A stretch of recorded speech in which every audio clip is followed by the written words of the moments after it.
Hello, welcome to PW nursing वाला। मैं चंदन शर्मा। आज आप सभी के सामने एक बहुत बड़ा क्वेश्चन रहता है कुछ बच्चों का कि सर कम्युनिटी हेल्थ ऑफिसर तो बन गए, बट कम्युनिटी हेल्थ ऑफिसर बन के करना क्या होता है आखिरकार हमें। ये क्वेश्चंस बार बार बहुत जगह से हमारे पास आ रहा था, तो क्यों ना मैंने सोचा आपको बता दिया जाए कि क्या जॉब रोल एंड रिस्पॉन्सिबिलिटीज़, क्या जॉब प्रोफाइल रहता है कम्युनिटी हेल्थ ऑफिसर का। तो आज बात करते हैं जरा क्या करना होता है एक सीएचओ को। एक टैग तो मिल गया सीएचओ का, सर सीएचओ तो बन जाएंगे कैसे भी करके, आप लोग बना ही दोगे हमें, बट सीएचओ बनने के बाद करना क्या पड़ेगा। तो शुरू करते हैं, आज सीएचओ का जॉब प्रोफाइल जानते हैं। बच्चों, जैसा कि आप सभी को पता है कि कम्युनिटी हेल्थ ऑफिसर, सबसे पहला जो टैग मिलता है कम्युनिटी हेल्थ ऑफिसर का, कि आप पहले ऐसे स्वास्थ्य कर्मचारी होते हो जिसके पास इस देश का सबसे दूर बैठा हुआ इंसान, मतलब सब सेंटर में बैठा हुआ इंसान आपके पास पहुंचता है। तो एक सिंपल सी भाषा में बोलूं तो सबसे इंपॉर्टेंट चीज कि आपके पास, आप एक ऐसे पहले व्यक्ति होते हो, आप ऐसे पहले हेल्थ केयर पर्सनल होते हो जिसके पास इस देश का सबसे दूर बैठा हुआ इंसान सबसे पहले पहुंचता है, जैसे कि सब सेंटर। तो सबसे पहली चीज मैं यहीं से शुरू करूंगा कि सर सीएचओ की जरूरत पड़ी क्यों इस देश के अंदर, सीएचओ को लाने की रिक्वायरमेंट क्या थी इस कंट्री के अंदर, हम क्यों सीएचओ को लेके आए। तो कुछ बातें जो सीएचओ को लाने के लिए गवर्नमेंट को मजबूर होना पड़ा। सबसे इंपॉर्टेंट बात है कि हम लोगों को उन क्षेत्रों तक, उन एरियाज तक भी हेल्थ केयर फैसिलिटीज को इम्प्रूव करवाना था बच्चों, जहां तक स्वास्थ्य सेवाएं पहुंचना नामुमकिन था।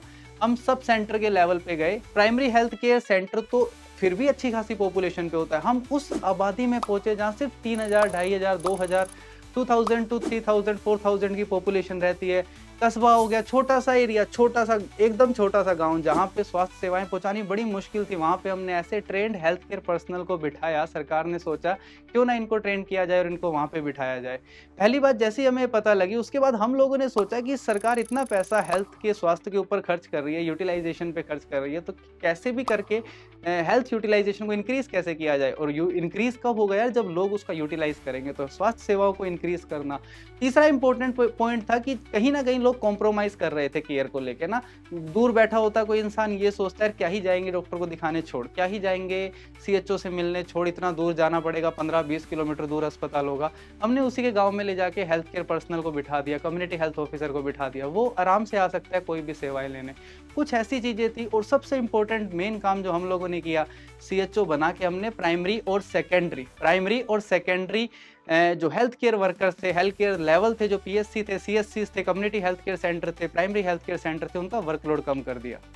अब शुरुआत करता हूँ रोल एंड रिस्पॉन्सिबिलिटीज की कम्युनिटी हेल्थ ऑफिसर की। सर देखो, हम इसको ब्रॉडली 3 पार्ट्स में क्लासिफाई करते हैं। मैं 3 पार्ट्स बताऊंगा, उन 3 कैटेगरीज, 3 चीजों से ही हम पूरी रोल एंड रिस्पॉन्सिबिलिटीज को क्लासिफाई करेंगे कम्युनिटी हेल्थ ऑफिसर की। देखो, सबसे पहली रोल एंड रिस्पॉन्सिबिलिटीज आती है क्लिनिकल, जो तुम सारे दिन बैठ के करते हो, वहाँ पे ओपीडी बेसिस पे पेशेंट्स को देखते हो कि नहीं देखते। हाँ सर, हमें तो बढ़िया सा अपना खुद का एक सब सेंटर मिला हुआ है, health and wellness care, health and wellness clinic उसको बोलते हैं। हम वहाँ बैठते हैं आराम से, डेली पेशेंट्स आते हैं हमारे पास और ओपीडीज विजिट करते हैं, हम उनको मेडिसिन प्रेफर करते हैं, मेडिसिन प्रिस्क्राइब करते हैं, हेल्थ एजुकेशन भी देते हैं। जितना हमसे हो पाता है हम कर रहे हैं। एज ए सीएचओ हम अपनी रिस्पॉन्सिबिलिटी बहुत अच्छे से प्ले कर रहे हैं, बहुत अच्छे रिजल्ट्स निकल के आ रहे हैं, गवर्नमेंट इस प्रोग्राम को बहुत आगे ले जाने की तरफ है। दूसरा क्लिनिकल, तो हम जानते हैं सर, क्लिनिकल लेवल पे हम लोग अच्छा प्ले कर रहे हैं। दूसरा है public health. Sir public health level पे हम क्या कर रहे हैं, हम हेल्थ को प्रमोट कर रहे हैं, है ना, हम डिजीज को प्रिवेंट कर रहे हैं। और तीसरा सबसे इंपॉर्टेंट काम जो पब्लिक हेल्थ लेवल पे हम कर रहे हैं, डिजीज का सर्विलेंस। पहला क्लिनिकल काम, दूसरा काम हम पब्लिक हेल्थ। पब्लिक हेल्थ के अंदर हम क्या कर रहे हैं सर, हेल्थ को प्रमोट कर रहे हैं, डिजीज को प्रिवेंट कर रहे हैं, डिजीज का सर्विलेंस कर रहे हैं। And third is the manager का काम कर रहे हैं सर, वहाँ बैठ के। सर मैनेजर का काम कैसे कर रहे हैं कि भैया हमारा जो हेल्थ एंड वेलनेस क्लिनिक है, हमारा जो हेल्थ एंड वेलनेस सेंटर है, वो बहुत ही आराम से आगे बढ़ भी रहा है क्या, वो लोगों को सेवा दे भी रहा है क्या। ये तीसरा इंपॉर्टेंट काम है। 3 इंपॉर्टेंट काम, first is the clinical, second is the public health and third is the managerial function जो हम कर रहे हैं। शुरुआत करते हैं क्लिनिकल की। थोड़ा छोटा डिस्क्रिप्शन दूंगा कि क्लिनिकल के अंदर एक कम्युनिटी हेल्थ ऑफिसर को क्या करना पड़ता है। देखो, क्लिनिकल वर्क है, ओपीडी बेसिस पे आप बैठे हो, पेशेंट देख रहे हो, तो सबसे प्राइमरी वर्क आपका क्या होता है, सबसे प्राइमरी काम मुझे ऐसा लगता है as a community health officer होता है अर्ली डिटेक्शन, बीमारी को जल्दी पकड़ना, स्क्रीन करना, जल्दी से जल्दी उसकी स्क्रीनिंग करना, और जितना अच्छा से आप लोग उसको पहले अपने लेवल पे मैनेज कर सकते हो उसको मैनेज करना। दूसरे नंबर का काम होता है बच्चों रेफरल सेवाएं, रेफरल सर्विसेज। जितनी आपको लगता है इस पेशेंट को भेजने की जरूरत है, फटाफट से उसको डिटेक्ट किया, पकड़ा, हाँ इसको ये डिजीज है, हम नहीं मैनेज कर सकते हैं, फटाफट रेफर किया। दूसरा काम क्लिनिकल लेवल पे। तीसरा सबसे इंपॉर्टेंट काम कौन सा है, तीसरा सबसे इंपॉर्टेंट काम follow up care. Follow up, patient को फॉलो अप करना, जो भी पेशेंट हमारे पास आ रहा है अगर उसको हमने मैनेज किया या उसको हमने रेफर किया तो उसके बाद उसको फॉलो अप करना। And fourth is the very important counselling provide करना, सपोर्ट प्रोवाइड करना। हम घर घर जा रहे हैं, घर घर विजिट कर रहे हैं गाँव के अंदर, चाहे वो किसी भी कैटेगरी में हो, चाहे वो एंटीनेटल पेशेंट हो, पोस्टनेटल पेशेंट हो, एसेंशियल न्यूबॉर्न सर्विसेज हो, या फिर न्यूट्रिशनल काउंसलिंग हो, अनीमिया मुक्त भारत प्रोग्राम हो, चाहे वहाँ पे सैनिटेशन की बात हो, चाहे इम्यूनाइजेशन की बात हो, चाहे अर्ली चाइल्डहुड डेवलपमेंट की बात हो, चाहे किसी भी टाइप के रजिस्ट्रेशन की बात हो, या फिर किसी भी टाइप की स्कीम, बेनिफिट स्कीम की बात हो, maternity benefit scheme, maternal and child health की बात हो, इन सारी चीज़ों को हम लोग बहुत अच्छे से प्ले करते हैं वहाँ पे रह के। And fifth is the facilitate teleconsultation. Teleconsultation एक बहुत इंपॉर्टेंट कड़ी है इसकी सब सेंटर की, हेल्थ एंड वेलनेस सेंटर की। क्यों? क्योंकि अगर कोई ऐसा पेशेंट तुम्हारे पास आता है कि जिसको सिर्फ वहाँ जाने की जरूरत नहीं है, पीएससी या सीएससी जाने की जरूरत नहीं है, उसको तुम बस टेली कंसल्टेशन से डॉक्टर से बात करवा सकते हो। तो ये बहुत अच्छा ऑप्शन है एक सीएचओ के पास कि एक पेशेंट को सीधा वहाँ बैठ के डॉक्टर से बात करवाए।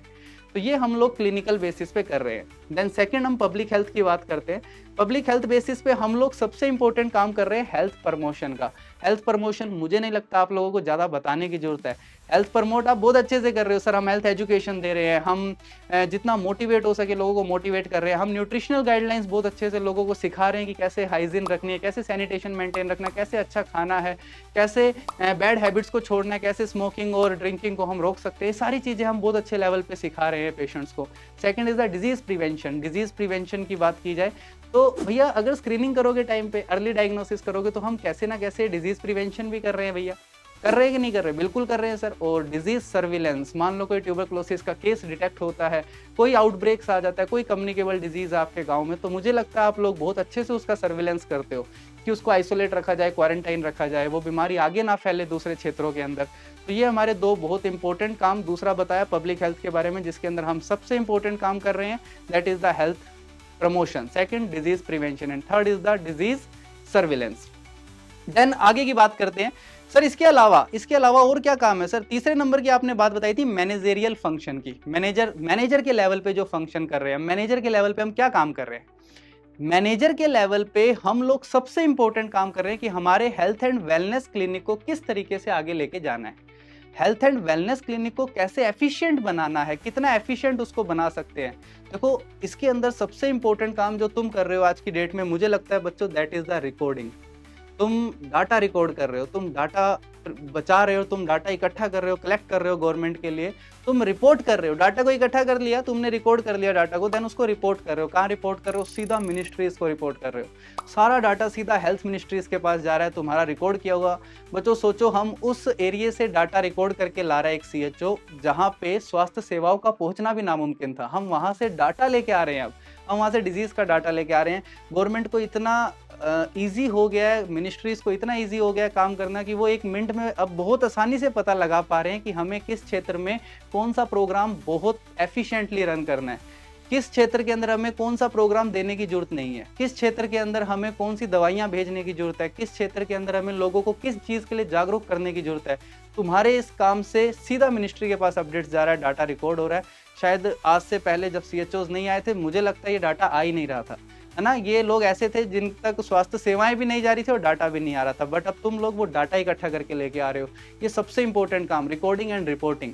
देन दूसरा सबसे इंपॉर्टेंट है, तुम सर्विसेज डिलीवर कर रहे हो वहाँ पे, तो उसकी मॉनिटरिंग भी तुम लोग ही कर रहे हो। मॉनिटरिंग कर पा रहे हो, बहुत ईजिली मॉनिटरिंग कर पा रहे हो। और मॉनिटरिंग को पता लगाने का तरीका क्या है sir? Evaluation indicators.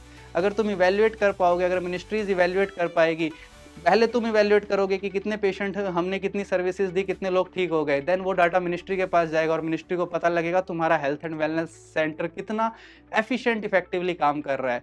That is the managerial function जो एफिशिएंट वर्किंग करने में हेल्प करता है हेल्थ एंड वेलनेस सेंटर की। उसके अलावा एडमिनिस्ट्रेटिव फंक्शन बच्चों, एडमिनिस्ट्रेटिव फंक्शन के अंदर आप लोग बहुत इंपॉर्टेंट रोल प्ले कर रहे हो, जिसमें इन्वेंट्री को मेंटेन करना, मेडिसिन कितनी चाहिए, कितनी डिमांड है मेडिसिन को, किस तरीके से आगे भेजना है हमें, और टाइमली कितना स्टॉक हमें रखना है, ये पूरा का पूरा मैनेजमेंट तुम बहुत अच्छे से कर रहे हो। और एक और चीज़ जो तुम्हें फंड मिलता है 50,000 का, शायद फंड आप लोगों के पास टाइमली आता रहता है, जिसका यूटिलाइजेशन तुम्हें दिखाना होता है। अगर तुम्हारा हेल्थ एंड वेलनेस सेंटर अच्छे से काम कर रहा है तो तुम उस 50,000 को यूज़ कर सकते हो और यूज़ करके अपने हेल्थ एंड वेलनेस सेंटर के लिए, पेशेंट्स के लिए, पब्लिक के लिए वहाँ की इफेक्टिवली उसको काम में ले सकते हो। देन आप लोग आशा वर्कर्स एंड मल्टीपर्पस वर्कर्स से मीटिंग कर सकते हो टाइमली।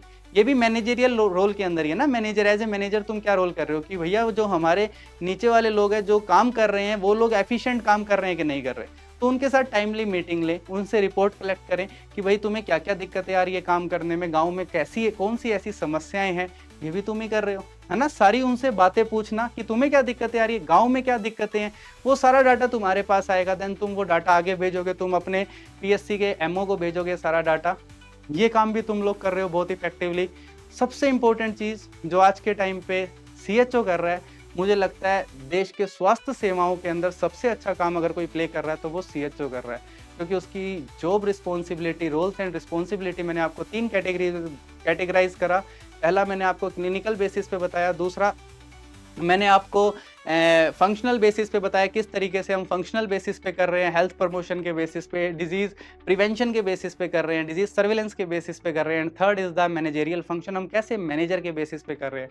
ये 3 ऐसे काम हैं जो एक आईएएस बैठ के शहर में कर रहा है, और तुम स्वास्थ्य क्षेत्र के अंदर, हेल्थ फैसिलिटीज़ के अंदर, हेल्थ केयर सेक्टर के अंदर, गाँव के अंदर बैठ के उस गाँव की 3000 की आबादी पे कर रहे हो।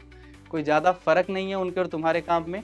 वो बस थोड़ी-सी आबादी ज़्यादा को सँभाल रहे हैं, तुम थोड़ी कम आबादी को सँभाल रहे हो। उनका मैनेजमेंट का पार्ट थोड़ा-सा अलग है, तुम्हारा मैनेजमेंट का पार्ट स्वास्थ्य सेवाएँ हैं।